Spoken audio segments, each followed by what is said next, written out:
Welcome to the second Entrepreneurs Forum Forward Business Discussion. This is in a month where Entrepreneurs Forum members have said that they think September is the crucial month when everything will be going as it should be going as the children return to school after this coronavirus crisis. But nevertheless, early steps have been taken for reopening and activity is starting to emerge. We have three guests to talk to on this video. David Smith, who's the economics editor and an economist from the Sunday Times newspaper. Charlie Hoult. Charlie is a tech and property entrepreneur, and Gill Courtney, who runs the advanced manufacturing firm Wessington Cryogenics.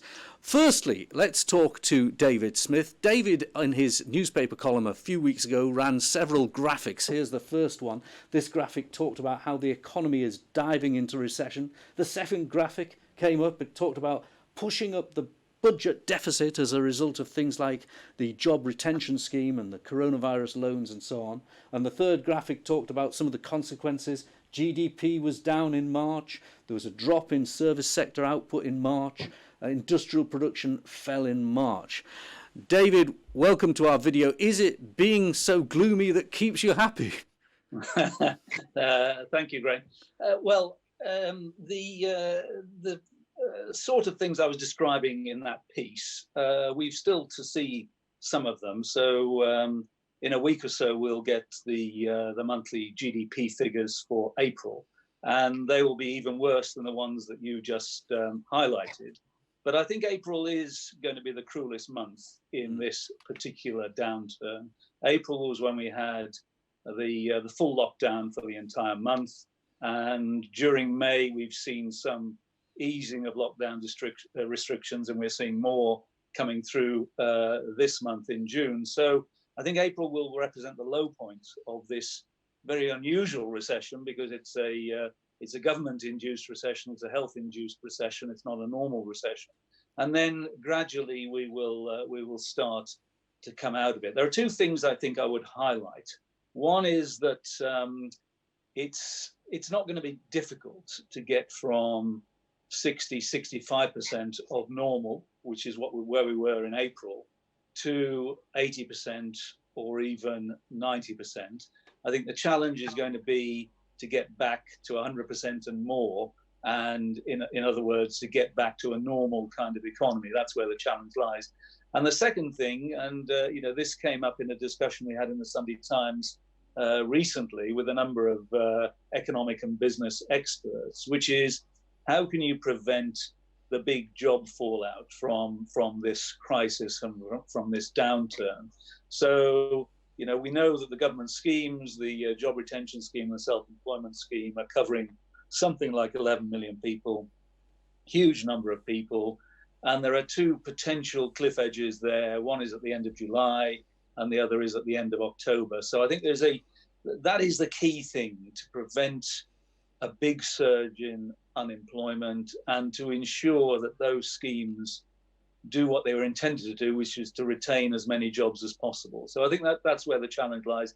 Getting back to 100% and more of normal, and second is preventing a big job fallout from this recession. Okay, let's talk to two of our entrepreneurs, because I suppose they provide the answer to the commentary. Let's bring in first Charlie Hoult. You're into property and you're also into tech businesses, Charlie.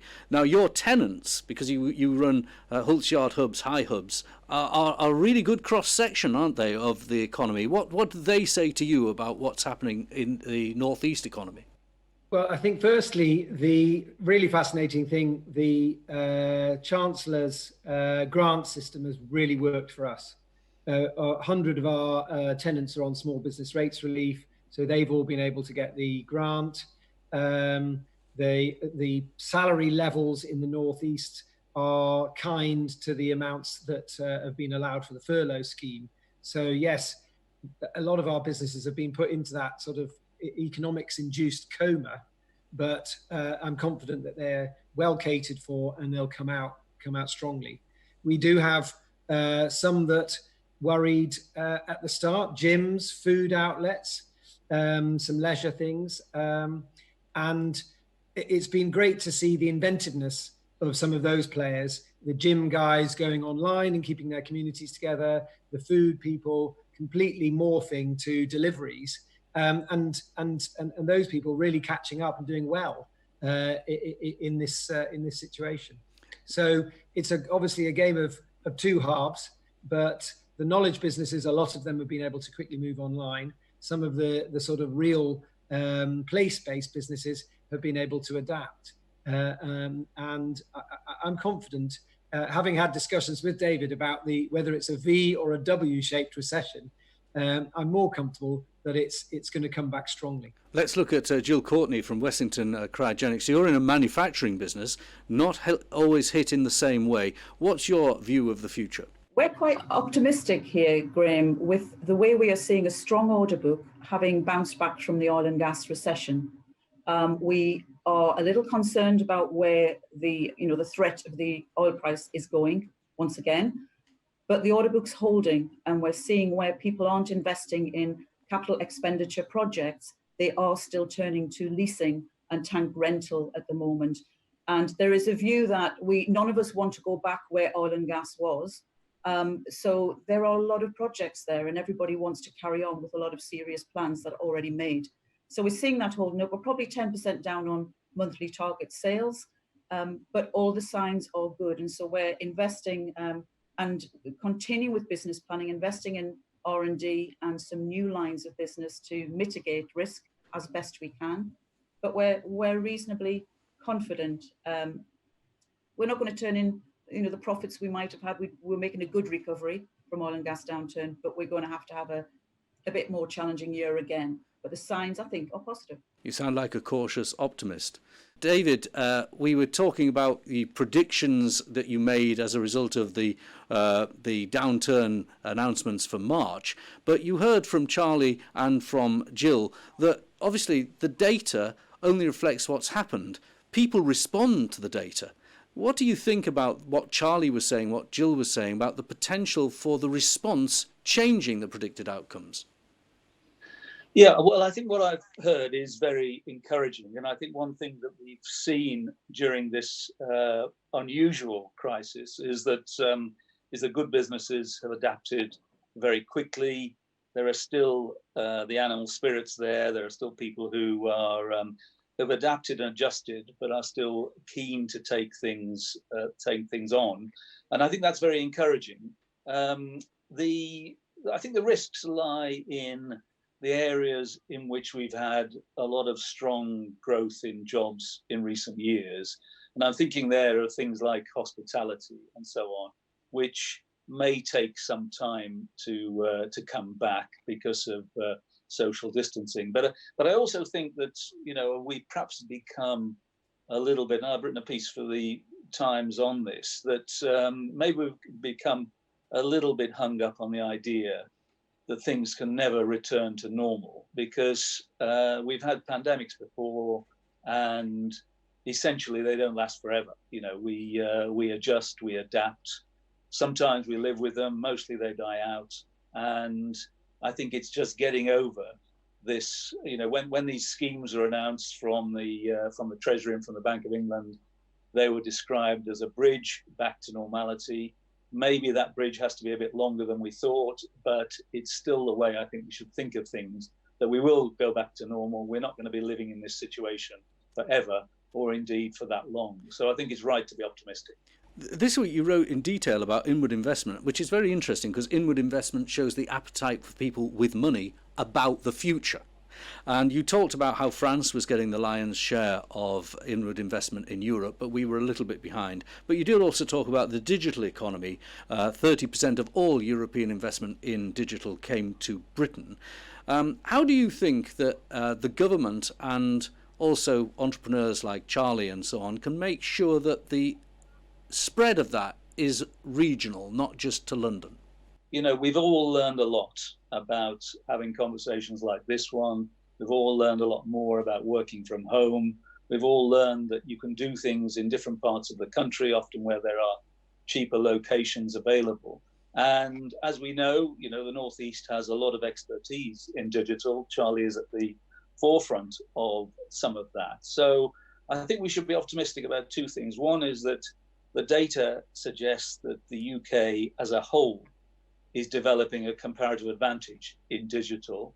And the second is that, it should be no respecter of geography in the UK. There is no reason why all this stuff has to be in Shoreditch. It can be in South Shields, as I mentioned in the piece. So, I think the North East is well positioned to grab a bigger share of this digital investment. Charlie, how do you think that the North East should respond to this challenge? Like David says, lots of regions want to create a digital narrative for their futures. And we've been doing this for the last 6 or 7 years. And the important thing for us, we had our first conference in 2013 for the Northeast Digital Group Dynamo with Rory Kettlin-Jones from the BBC.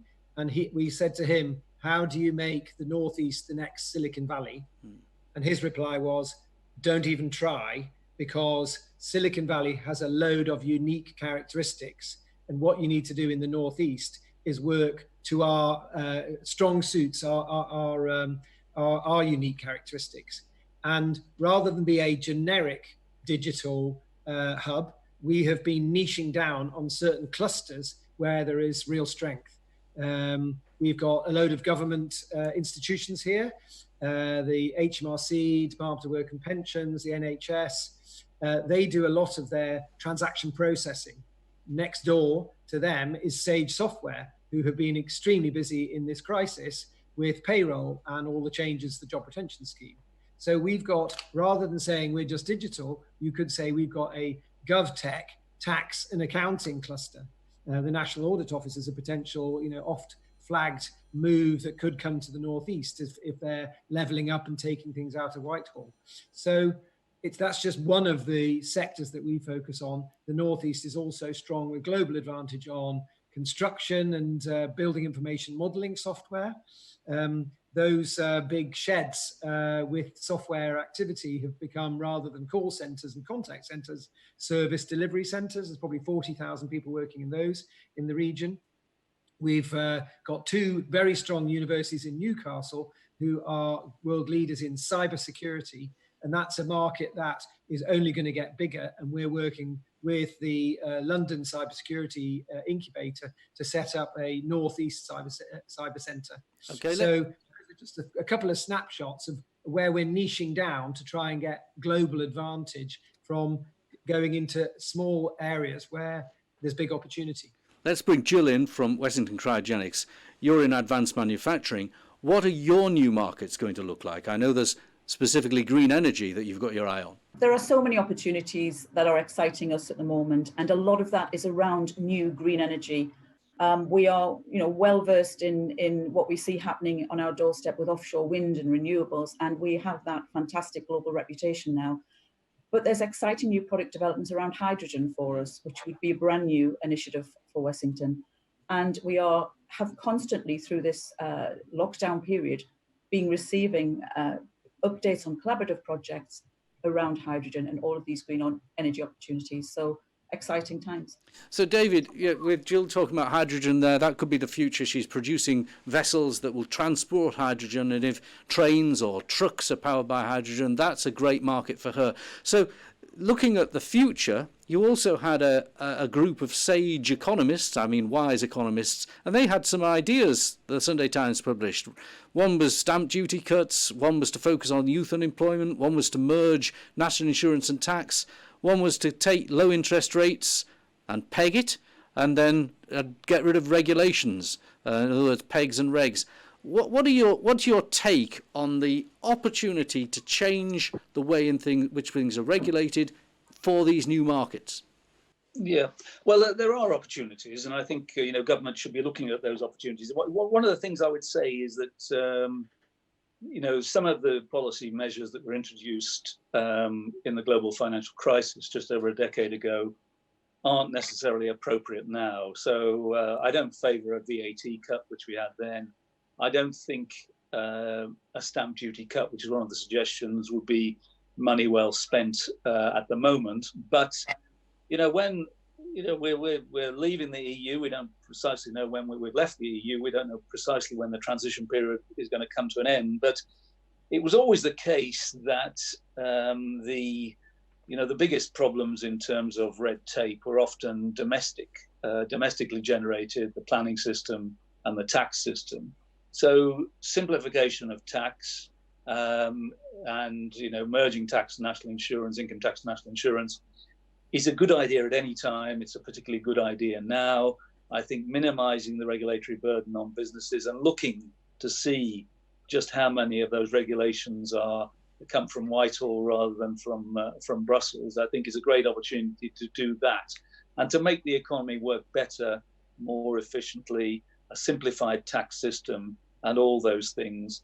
And I think to do as both Charlie and Gill have suggested, look at the areas in which we can be competitive.